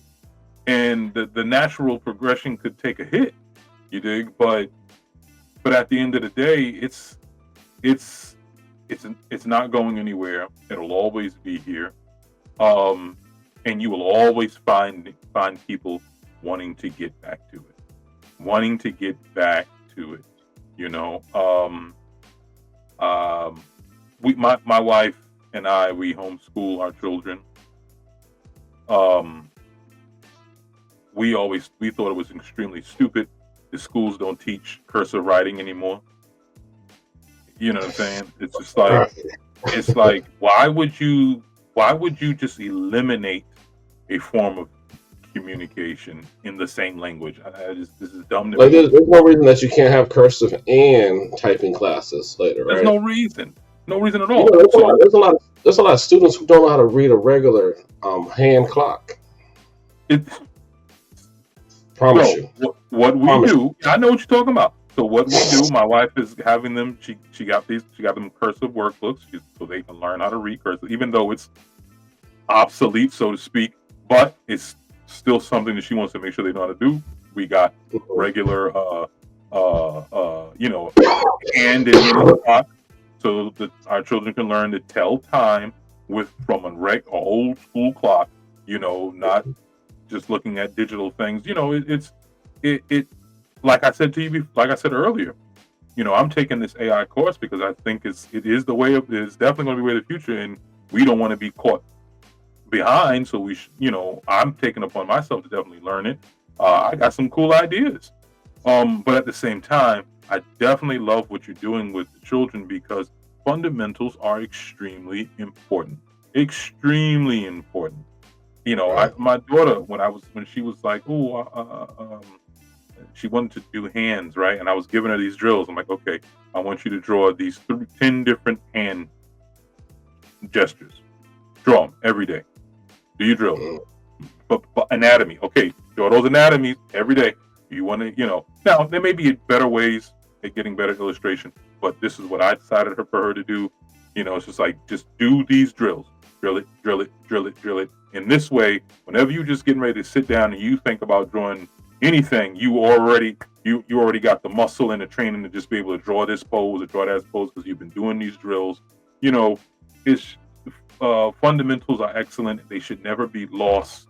Yeah. I think that it should be a requirement when it comes to certain things. Yeah, you can learn the advanced, but you should know how to do this. Like, for example, when I was showing my son about driving, oldest one. Yes, Okay. I know we have a backup camera. You're not going to use that. You're going to learn how to parallel park without looking at this camera, okay? You shouldn't be relying on this camera. Let's say the camera don't work. Then what you going to do? Learn how to parallel park without the camera. And here's the thing. Once you learn how to do it, great. Use the camera. Shoot, I use the camera all day long. But I know how to parallel park without the camera. It's just, you should know these things. Anyway, we can go back all day long with this. You know what I'm saying? But, fundamentals are extremely key. And fundamentalists, especially within their creativity, we aren't going anywhere. We aren't going anywhere. You know what I mean? It's just like I said when I started 2 years ago, hip hop sales were at their lowest. That should tell you right there. Yeah, this new crap, without any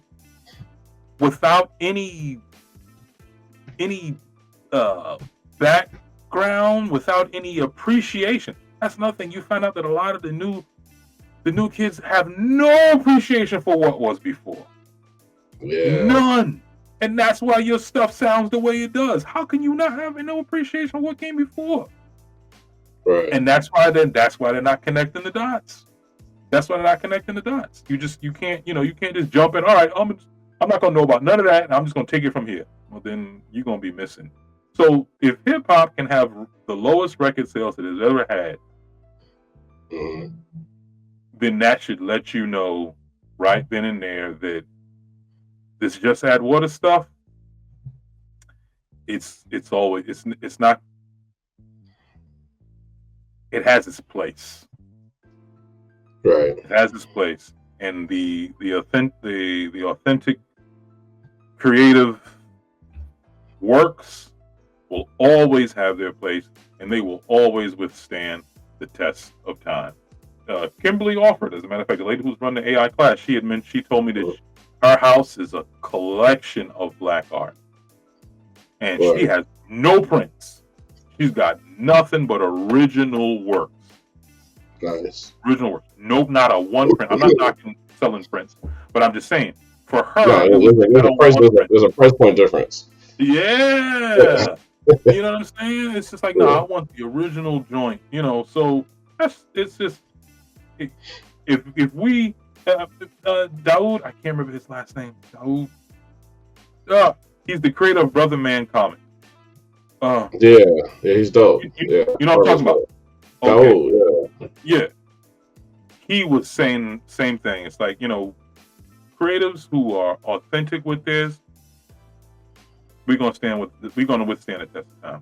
We don't have, okay, obviously, like you experienced, you're gonna lose some stuff here, because people are like, hey, I want it quick, and whatever. Okay, so that's gonna happen. But outside of that, man, we're still gonna be good, because at the end of the day, AI will never be able to give you what storms may come. Never. Never. You can get something similar. You can get something damn similar, but it's not going to be the same thing. And those who are actually looking for what storms may come, they're going to be able to tell the difference. Straight up, because it's like you said, man. Your soul was involved in it. That says it all. Your soul was involved in that. What AI is touching it. Can't. It'll forever be artificial. Forever. You know what I mean? Right. You can't make AI natural. It's just not happening. That's impossible. You dig? Mm-hmm. But anyway, I want to definitely get into, the questions that I like to ask all the creatives. So starting with the first one, do you consider yourself a creative? Absolutely. Yes, sir. So I mean, there's here's my short answer definition of the difference of being even I'm gonna go on record and say I've seen some artists, especially I think from like South Africa. Don't quote me. If y'all out there watching, I don't know what country you're from, but that the leader is South African had done such a high level of hyper realism. Oh my God, pores. Actually, everything is like a super HD camera just zoomed right in on you. Incredible levels of detail. From obviously photographic reference or looking and painting, and it was amazing. But I wouldn't call that a creative. Mm-hmm. It's great. I don't want to say photocopy. Out of respect, but for lack of better words, it's a great duplication of a photograph. Impeccable, but it's not a creative. To me, not saying that they don't have other sides to their thing, but it's just I understand what you're saying. You have a camera and you're re-representing it on a canvas or wood base or whatever. I wouldn't consider that a creative. I'm sure creative is something that is birthed in your mind, birthed from experiences, remixed, something to that degree, reinterpreted. Like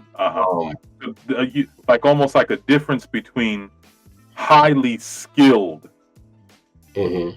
and actually having a vision that you bring to life. Yeah, I've seen. I mean, there's rudimentary artists, skill set wise, that may have incredibly creative concepts. Mm-hmm. I've seen some incredible illustrations and done with the like cartoon excuse me, like Sunday Pages illustrations. You know what I'm saying? Like a Garfield. Okay. The drawing, and not that that's bad, but that level of art dealing with like politics or some sort of social some sort of social consciousness that's going on or at the time, done in a very cartoony way, but very, very, very creative. Like the concept, like, oh my god, that was a cool concept. Yeah. Like in California, we have this. Well, I'm in Arizona now, but in California they have SCE, which is Southern California Edison, right? Okay. So the logo is one of the most incredible logos I've ever seen in my life. And you can even Google it if you want. SCE in California, SCE, Southern California Edison. The S comes and curves, and then the C is here, and then the E is here. And then for eons, most people don't recognize it's a three-pronged plug. Okay. Letters. Did you pull it up? No. I'm visualizing what you're saying. Okay, yeah, FCE. Incredibly genius concept. Simply put, like, incredible. You saying FCE is an F as in Frank, S as in Sam. Southern California Edison. So if you go to Google, just put SCE logo or Southern California Edison logo, and you'll see it. But it's a three-pronged plug, and the S is the cord. Oh, that's dope! Crazy, right? Simple. Creative design, man. I love it. But that's creative. I love it. I love it. Yeah, that's the difference to me. Yes. Yes, I'm creative. Yeah. Okay. Great. I love that answer.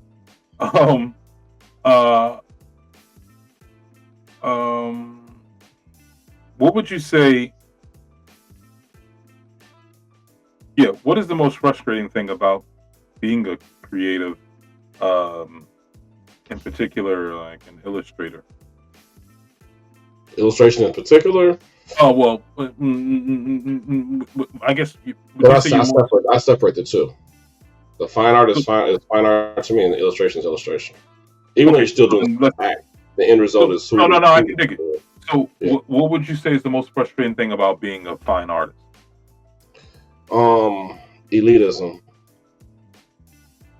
Okay. I believe that there's levels of elitism that rub me the wrong way. Case in point, you look at like a lot of the things, and people say art is subjective, and I get that. But there's, oh man, Justin Wu would be riffing on a lot of the contemporary art that's like being sold for millions and millions of dollars, like the banana taped to a blank white canvas, or the invisible sculpture. Yeah. Have you seen that one? No one's seen it, right? They marked out a 4 foot by 4 foot or 10 foot by 10 foot space with an invisible. You ain't got to describe it, brother. I can only imagine how stupid it is. Yeah. But certain entities validate that, and I despise it. Yeah, I think that's so stupid, man. Like, but we know a lot of this is wealthy people wanting to wash their money. You know what I'm saying? Hide the money in assets so they ain't got to pay taxes on it or whatever. Whatever the the whole thing is a it's a schemed up or whatever. But that irritates me, the elitism, Yeah. or certain galleries that only want to rock with you if you do certain type of like I've seen galleries that some people may get in or be rejected from based upon other things they've done. So, for example, say someone has done illustrative work for comic books. Certain galleries make them, oh, you're like, even though they might have done some amazing fine art stuff, there's galleries that look down upon them, their illustrative side of them, and may not rock with them. You know what I'm saying? Oh, okay. I Yeah, see what you're yeah. So saying. I've seen Yeah. stuff like that happen to all around. Like how we artists talk outside of social media when we talk the talk, right? Yeah. So elitism is my biggest problem with I see what fine you're art saying. work. Yeah, I get that. That is frustrating. Big time. And then the other flip side, I have mixed feelings about how collectors tend to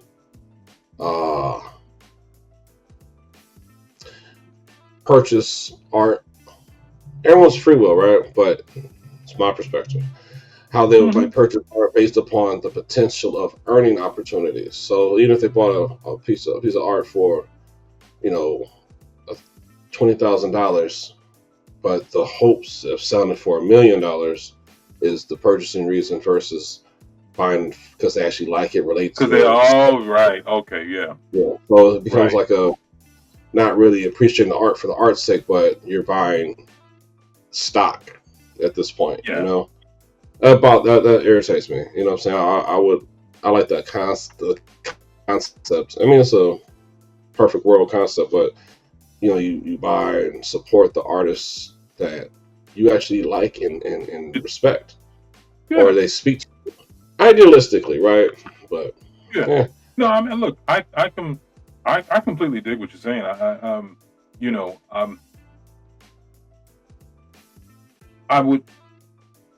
I would prefer. I'm not going to front. I mean, I want anybody to buy my book. You know what I'm saying? My books, or any other thing that I worked on. But at the same time, I would prefer you to buy my book because you love my writing. right. But You know what I'm everybody, saying? no. What they want to spend. Your book is $19.95 at Barnes and Nobles, but the elitists they want to spend $50,000 on a book that's blank all the way through. All the way through, yeah, right. Just to, It's a great read. It's a great read. Finish it in one day. We could spend like another 2 hours just on that alone. That irritates me. I'm sorry.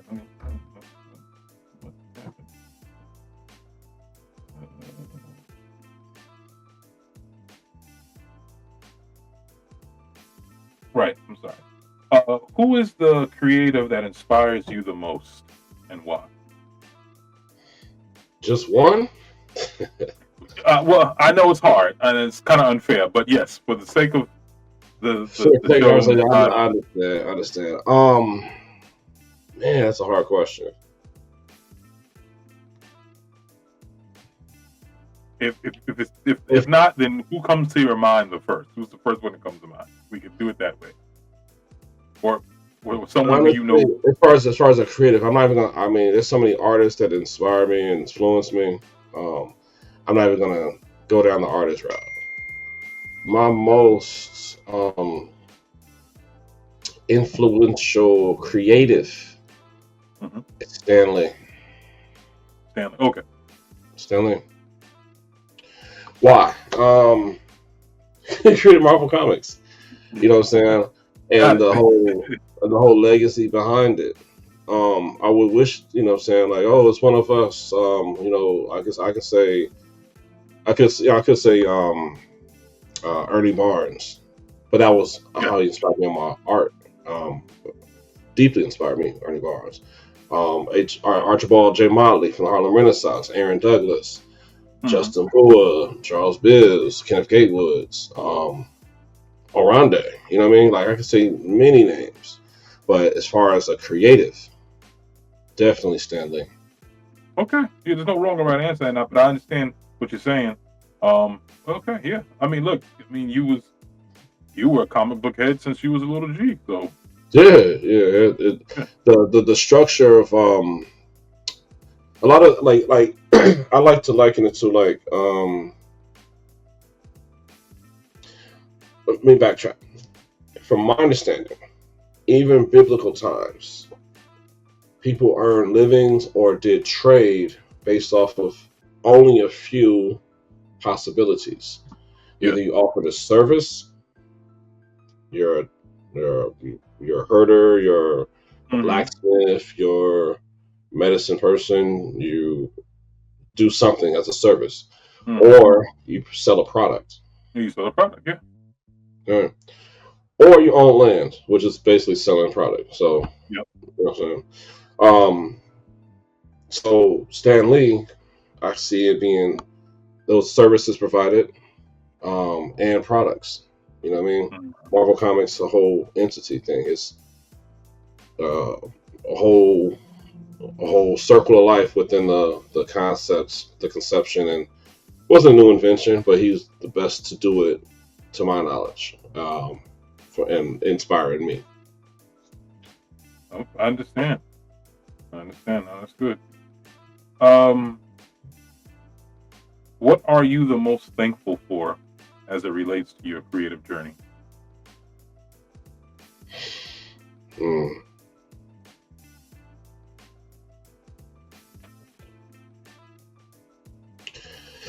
Excuse me. I'm most thankful for the ability of crafting, sculpting a historical legacy for my generations to come. I love that I can paint. I love that I can draw. I love that I can write. I love that I can sculpt a little bit. I love that I can take decent photos. But all that is in servitude to what I leave behind for my children's children and beyond. I'm happy to say I've done stuff that is historically trackable, and it matters. Excuse me. Oh, excellent answer. Okay. So getting into the last segment, take it to the gut, standing for giving up the tangible, resources to help creatives who are just starting out and trying to get where you are. What should, as it relates to illustrating, what should creatives do to get better as it relates to illustrating? Hone your craft. If you are a great artist, starting off with a pencil and paper, everything builds on that. Everything. Pencil and paper is the cornerstone of everything. If you can't draw well, you won't be an amazing painter. If you can't draw well, you won't be a great designer, animator, fashion designer. Drawing is the key point. And drawing digitally and all that stuff is cool, but if you don't have, like I stress to my son, he's an artist, he's in college right now. If the electricity ever goes out, power grid, whatever, post-apocalyptic craziness or whatever, right? If that ever becomes a thing, I can pick up a pencil and paper, I can pick up a stick and draw in the sand, and still find a way to provide a service or a product to someone.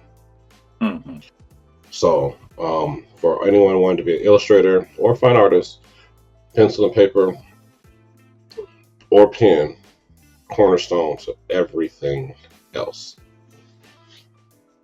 And if you master that, if you can draw Mickey Mouse, very well and use the proper forms of construction and learn about line, form, and volume, you can draw Malcolm X.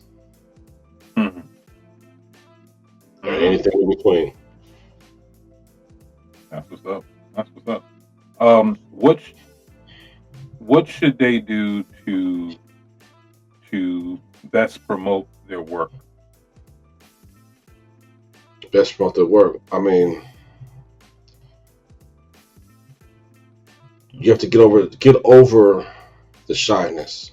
I was when I first was when I was younger, I was a little shy in general because I was just kind of a shy kid.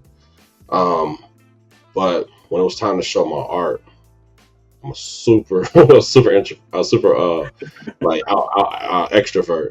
And that also helped build up my confidence in other areas. But get the work out there. Even now, heavy in the game.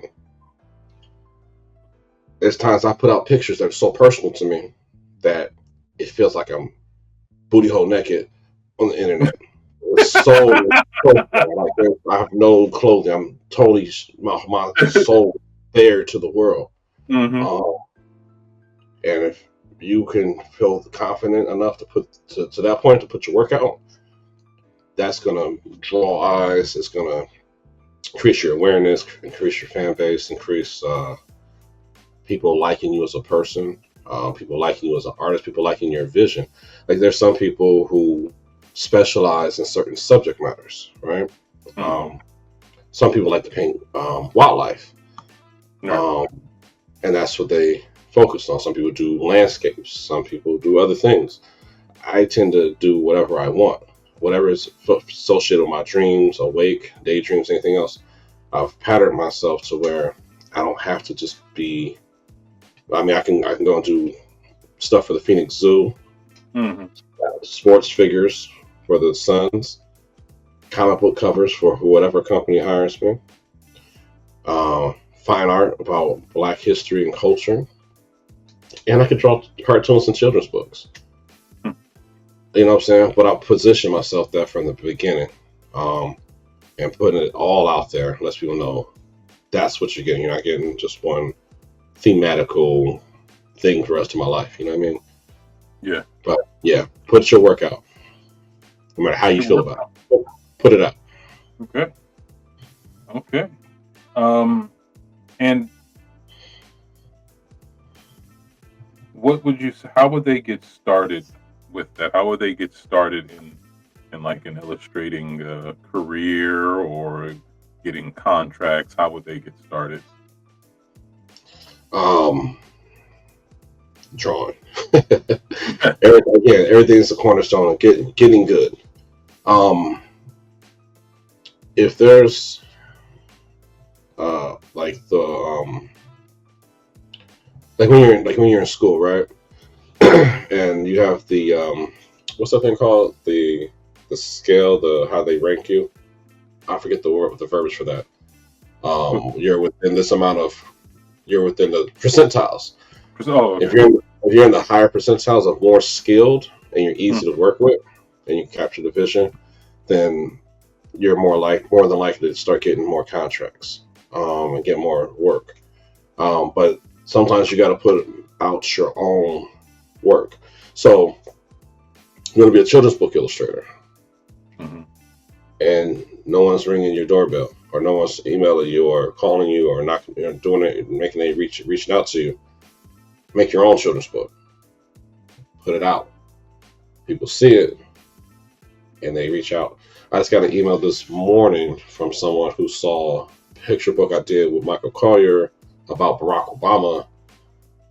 Man, what was that? 2014, 15? Almost 10 years ago. About 10 years ago, or longer. 10 to 11 years ago. That's seen the book I did. And contacted me. Now that's another potential contract on the table.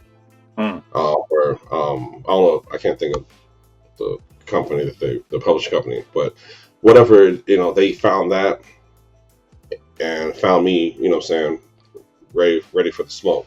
So it's like that. They talk about luck comes from being prepared when opportunity knocks, Yeah. or however that verbiage goes. But put your work out and make sure it's great, good, and beyond. You gotta be better than your competitors. Period. Excellent advice, man. So what I would like for you to do right now, Demar, is please provide all of your handles, your contact information that you wanna give out, all the ways in which you would like people to be able to reach out to you, view your work, things of that nature. All right. I am at my website's demardouglas.com. DemarDouglas, and all my handles are basically at Demar Douglas. So it goes for Instagram, Facebook, X, Twitter, whatever. Everything's at Demar Douglas. You can find me. I made it pretty simple for people. As far as anything physical, pretty soon this year be the Phoenix Zoo, and also for as long as the Phoenix Suns exist, from what I understand, you can go down to the arena, the Footprint Center, and check out 3 of my 7-foot paintings on permanent display with them. And then I'm doing pop-up shows here and there, and I got some gallery stuff going on in different places. And there's a few comic book shops that carry my paintings of superhero stuff. So I'm kind of, what I'm saying, just reach out. I'm kind of trying to be everywhere. You sound like you are. Well, I'm trying. Like you are. It's a work in progress. Well, good brother, Demar Douglas, we have been speaking for over 2 hours, man, and it has been great. I'm